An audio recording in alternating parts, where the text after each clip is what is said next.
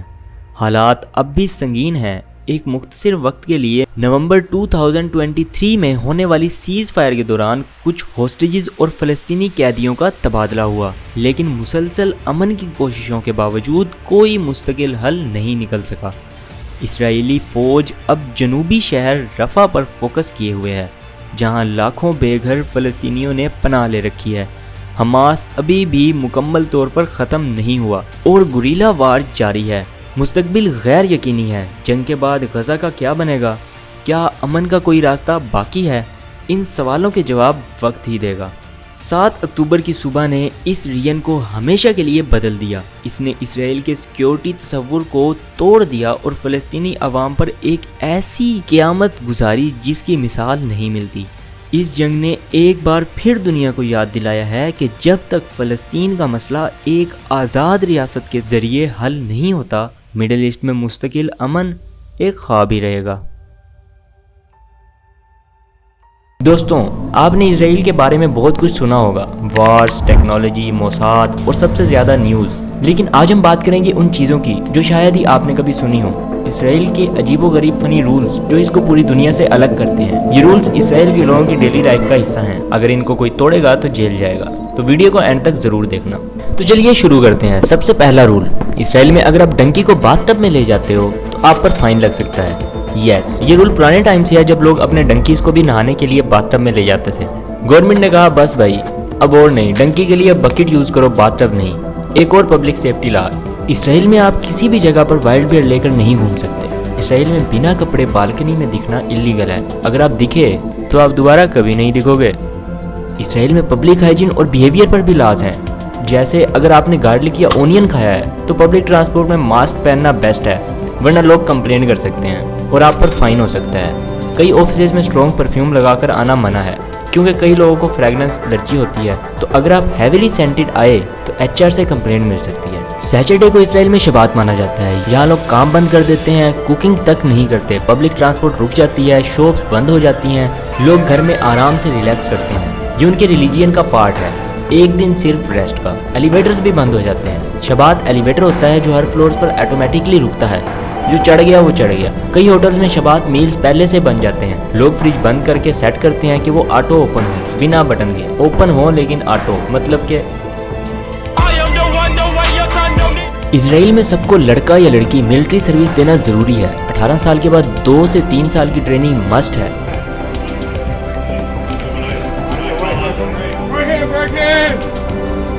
اور ہاں، سولجرز کو گن کے ساتھ پبلک میں گھومنا الاؤڈ ہے۔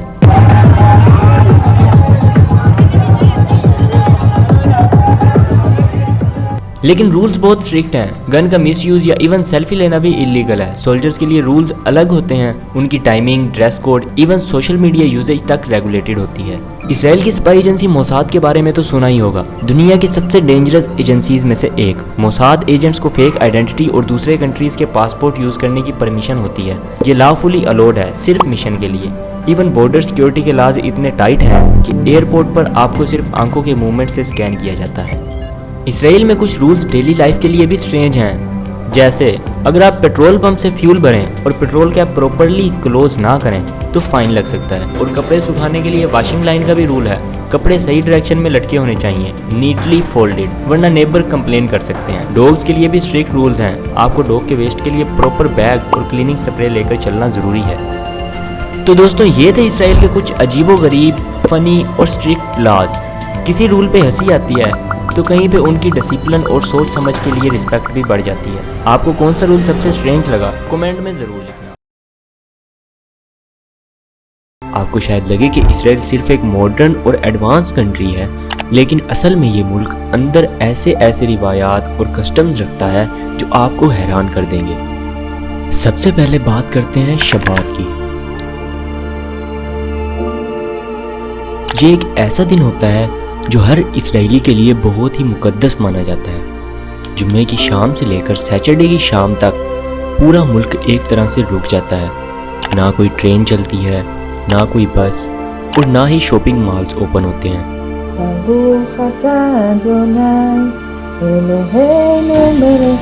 لوگ اپنے گھروں میں فیملیز کے ساتھ وقت گزارتے ہیں۔ یہ ٹریڈیشن 2000 سال پرانا ہے اور آج بھی بالکل ویسے کا ویسے ہی منایا جاتا ہے۔ سوچئے، جب دنیا بھر میں لوگ ویکینڈ پر مالز اور سینماز میں مزے کرتے ہیں تو اسرائیل کے لوگ اپنے گھروں میں چین اور سکون تلاش کرتے ہیں۔ اب بات کرتے ہیں ایک اور بہت انٹرسٹنگ اور شوکنگ روایت کی، بار متزوا اور بات متزوا۔ جب ایک لڑکا 13 سال کا ہوتا ہے اور ایک لڑکی 12 سال کی تو ان کی زندگی میں ایک بڑی ریلیجیس سیریمنی ہوتی ہے جسے بار یا بات متزوا کہتے ہیں۔ یہ سیریمنی ان کے لیے اڈلٹ ہوڈ کی پہلی نشانی ہوتی ہے۔ لوگ بڑی بڑی پارٹیز آرگنائز کرتے ہیں، ریلیٹیوز دور دور سے آتے ہیں اور بچوں کو آفیشلی ایک رسپانسیبل انسان مانا جاتا ہے۔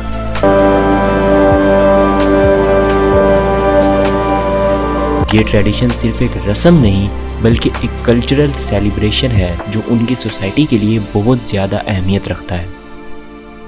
آپ کو یہ جان کر حیرانی ہوگی کہ اسرائیل میں ویڈنگز بھی بہت ہی یونیک ہوتی ہیں۔ یہاں شادی کے وقت دلہا اور دلہن کے اوپر ایک چھتری جیسی کونوپی ہوتی ہے جسے چپا کہتے ہیں۔ اس چپا کے نیچے دونوں ایک دوسرے کے ساتھ نیا زندگی کا سفر شروع کرتے ہیں۔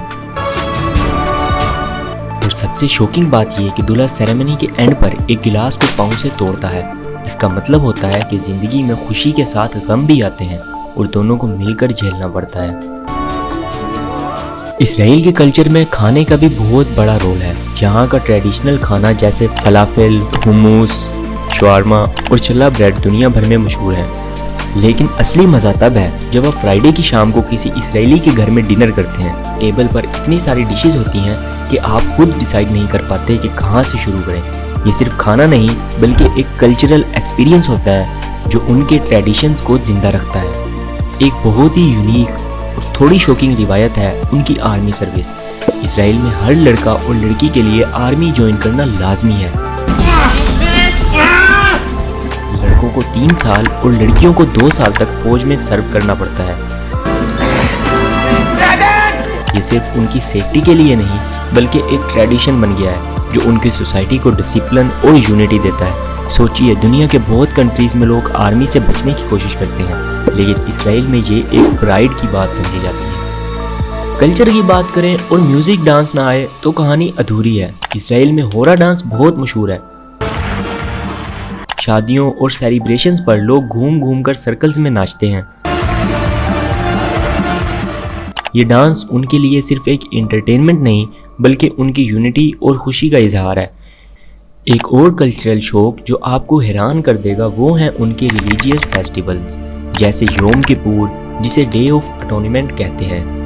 It is the only day when the high priest could enter the Holy of Holies. اس دن پورا ملک لٹرلی رک جاتا ہے۔ نہ کوئی کار روڈ پر ہوتی ہے، نہ ٹی وی اور نہ ہی انٹرنیٹ کا شور شرابہ۔